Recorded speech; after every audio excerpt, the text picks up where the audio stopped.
niya kasi. So, doon ako lumaki sa ganoon.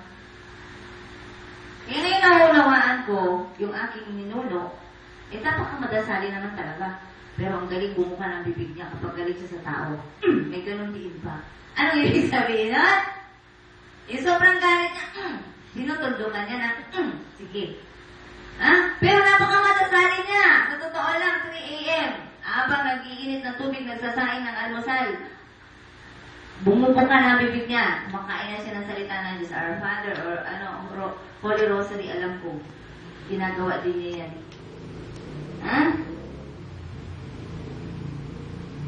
Pero ano nga sabi ng Diyos? Magpatawad ka muna bago kita patawarin. Praise the Lord. Amen.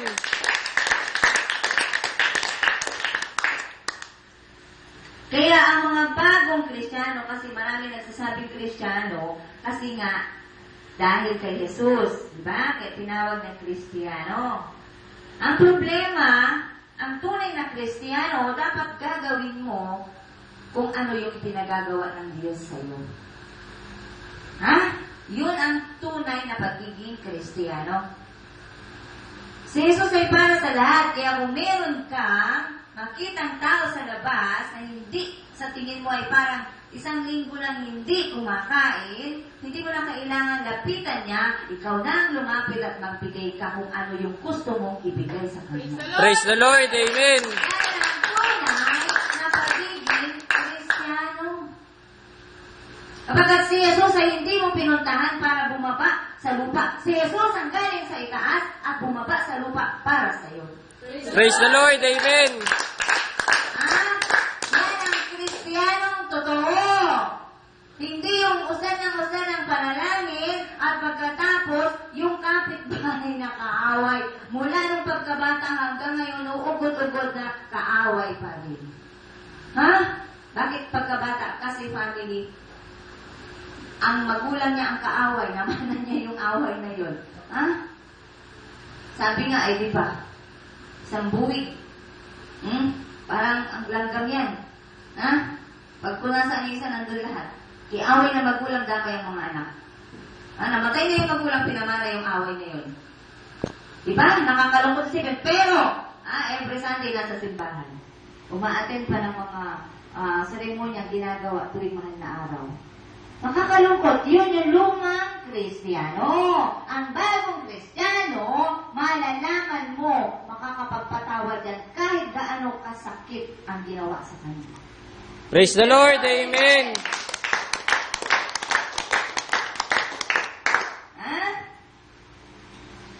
Ipakita mo ang pagiging Kristiyano mo sa gawa.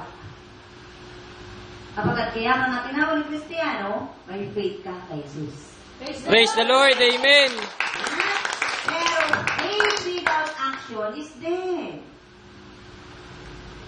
Ipakita mo yung pananampalataya mong may kalakip na gawa. Hindi yung sasabihin mo ligtas ka na sapagkat nag-aabuli ka sa church. Napupunta ka sa mga orphanage. Hindi yun.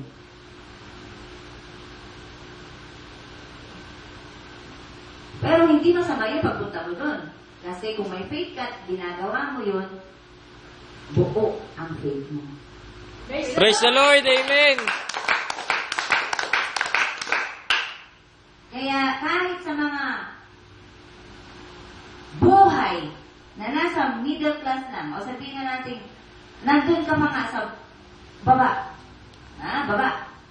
Kasi walang pabayad ng kuryente, walang pabayad ng tubig. Nasa baba ka nga. Diba? Kahit nandun ka sa baba, nag-ahaspay ka na, bumunta sa taas, taglayin mo yung puso ni Jesus. Kapag tinaglay mo yung puso ni Jesus, aangat ka. Iaangat ka ni Jesus. Praise the Lord. Amen.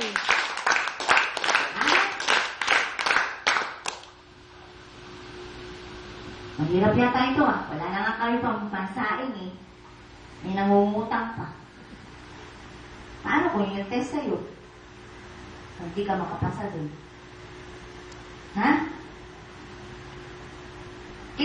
mga taong ang katuwiran, kaya nga ako naghahanap buhay para mabuhay ko yung pamilya ko, hindi ako umasa sa iba. Nakalimutan naman yung pangangailangan ng kapwa niya. Kasi nakatutok lamang siya sa kanyang loob ng pamilya. Ayaw niyang magutom yung loob ng pamilya niya, kaya kapag pinangihingi na tagalabas, sarado ang palad niya. Makinig kayo. Ha? Ang pamilya mo hindi lamang yun nasa loob ng tahanan mo. Kapag ikaw ay Kristiyan o ikaw ay para sa lahat. Praise the Lord. Amen. Ha? Huwag kayo magkakamali. Christian. Ano ang religion mo? I'm a Christian. Pag sinabing Christian ka, talagang si Jesus, tinanggap mo na. Praise the Lord. Amen. At kapag tinanggap mo si Jesus, siyempre, dala mo yan. Ah? Ano ba ang lagangan ni Kristo sa buhay, sa tao? Saan ba nakastay si Jesus? Sa puso. Kaya dala-dala mo. Lalakad ka ba na naiwan yung puso mo? Hindi. Kaya dala mo si Jesus.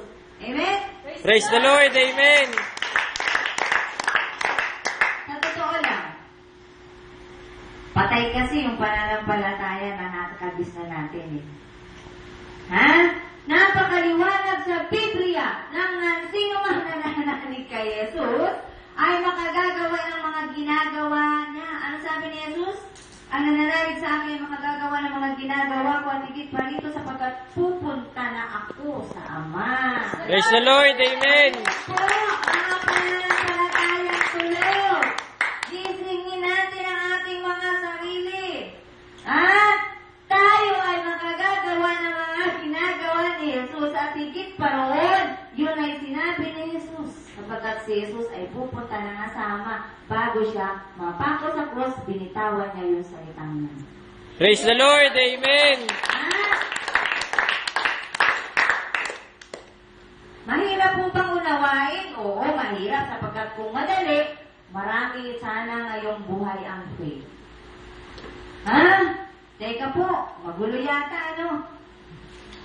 Pagkat ako nga'y galing sa Katoliko, still, yun pa rin po ang ako, hindi ako umaalis. Ang ating mga katawan ay templo ng banal na Espiritu ng Diyos. Praise the Lord. Amen. Huwag ka na pumunta sa iba. At doon ka humingi ng kagalingan mo. Ang katawan mo ay templo ng banal na Espiritu. Sumasa iyo ang Espiritu ng Diyos. Praise the Lord. Amen. At oras na sumayo iyo ang Espiritu ng Diyos, magagampanan mo yung ginawa nga ni Jesus. At ano yung ginampanan ni Jesus? Mapapagaling mo kung nasa iyo nga ang Espiritu ng Diyos, mismo nga sarili mo ay gagaling. Praise the Lord. Amen. Teka po wala tayo ditong sinasabing gustong patamaan. Hindi ako nagmamagaling. Ang sinasabi ko po ay ang katotohanan. Kapag sumasa iyo ang Espiritu ng Diyos, ang sakit ng ulo mo, ang katawan mo, pinananahayan ng Espiritu ng Diyos, ang manggagamot diyan ng Espiritu ng Diyos mismo. Praise the Lord. Amen. Doon, manggagaling sa faith na dala mo. Nasasabihin mong Panginoon ko, ikaw ang dakilang manggagamot, kaya kayang-kaya mong tanggalin ang sakit ng ulo ko, pagkat ang katawan ko ay templo mo. Praise the Lord. Amen. Hindi mo hahalaan na ang katawan ito ay nanlulupay-pay. Kaya sa ngalan mo, Jesus, inaangkin ko na ang sakit ng ulo ko ngayon ay magaling na. Pinagaling mo na. Praise the Lord. Amen. Buksan niyo po ang inyong mga kaisipan. Ako'y sa totoo lamang ay nalulungkot. Sa bakit maraming Kristiyano daw puno, mga mananampalataya daw, palagi sa simbahan ang talunan. Bakit? Bakit? Ganon ang nangyayari. Sa halip na doon pumunta, pumila, bakit hindi yung sarili mo ang kausapin mo? Nasaan ba ang Diyos nakaluklok? Nasaan? Di ba nasa katawan mo? Kaya magagawa mo ang lahat ng bagay. Praise the Lord. Amen.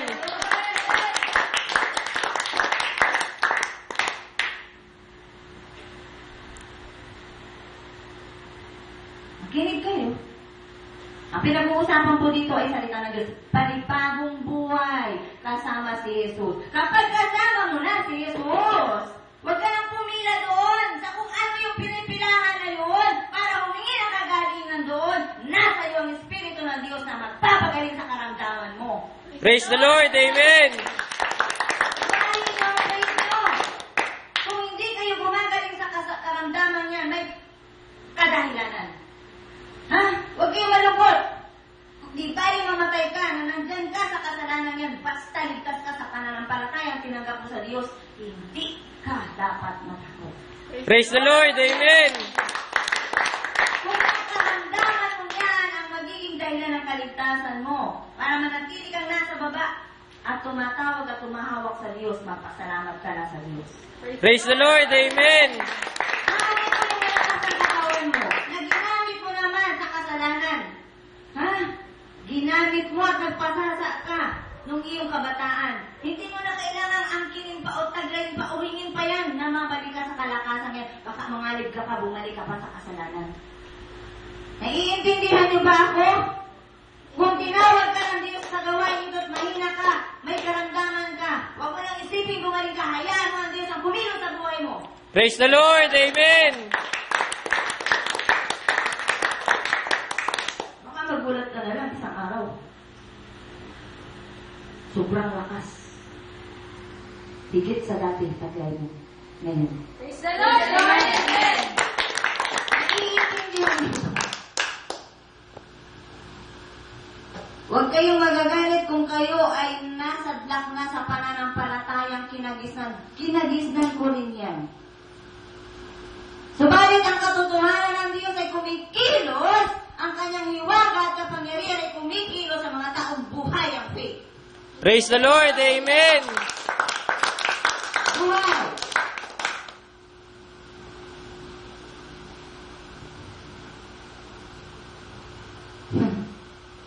Ayaw ko pong magbanggit. Kayo na bahalang mag-isip kung ano yung sinasabi ko, pila. Pila. Dito pwede rin pumila. Pero wala kang hahawakan dito sapagkat ang Diyos dito ay Espiritu. Praise the Lord. Amen. Ang Diyos na tumaas sa akin sapagkat ang Diyos ay Espiritu. Ang Diyos na nananahan sa akin sapagkat ako rin ay templo ng banal na Espiritu ay isang Diyos na pwedeng manahan din sa inyong lahat. Praise the Lord. Amen. Ha? Ganoon pa man, hindi ko sinasabi. Sapagkat ang Diyos lamang ang nakakaalam kung sa paghawak niyo pa doon, ang may kapangyarihan, Diyos lamang ang nakakaalam yan. Pero, kapag namimili ka ng kasangkapan, meron ka na gustuhan, maganda, kaya mo namang bumili, di mo ba bibilhin? Bibili mo, di ba? Kaya mo eh. Kaya mo bang kalakihin ang faith mo? Kung kaya mo, gawin mo na. Huwag ka nang manatili doon sa hawak-hawak sa kung saan ang hawak ka. Praise the Lord. Amen. Yung pera, nabubuhay sa'yo, nabubuhay sa mga kapatid mo at sa maraming tao. Ah? Ang panalangin ng tao matuwid ay dinirinig ng Diyos. Amen! Ah? Hindi, sikapin mo maging matuwid. Sa paanong paraan? Ano yung gusto ng Diyos? Alamin mo nga. Ibigin mo ang Diyos ng buong puso, ng buong isip, ng buong kaluluwa. Buong kalakasan. At noong mga kabataan, nakalimutan ng Diyos. Nang tumanda na sa kalamang nakaisip, bumalik sa Diyos. Buong kalakasan. Inupos ang kalakasan sa kalayawan ng katawan. Kaya nung tumanda, nakita ang kaparusahan. Mga sakit at karamdaman, huli na ang lahat. Hindi na maibalik yung lakas eh. At love your neighbor. Ibigin mo ang iyong kapwa gaya na yung sarili. Gusto mo ba binabatok-batukan ka? Hindi mo ka naman batok ng kapwa, oh. Diba? Praise the Lord. Amen.